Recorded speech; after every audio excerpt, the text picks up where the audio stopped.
Good afternoon বন্ধুরা। আজকের আমাদের লাঞ্চে কি হয়েছে চলুন একবার দেখে নিই। ভাত হয়েছে, আমড়া দিয়ে টক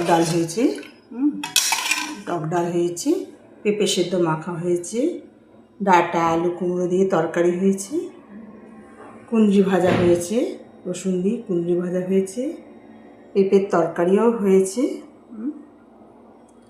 চিংড়ি মাছ দিয়ে গাঠির তরকারি হয়েছে, ধনেপাতা কাঁচা লঙ্কা দিয়ে চিংড়ি মাছ কাঠির তরকারি হয়েছে। আবার চিংড়ি মাছ ঝোল হয়েছে, চারা মাছ আর চিংড়ি মাছ দিয়ে একটু ঝোল হয়েছে,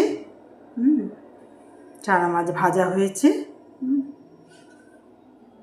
দাদার জন্য ডিমের কারি হয়েছে। এই হয়েছে আজকে আমাদের লাঞ্চের মেনু বন্ধুরা। ঠিক আছে, এখানে রাখছি, পরে আবার নতুন কোনো ভিডিও নিয়ে আসবো। নমস্কার।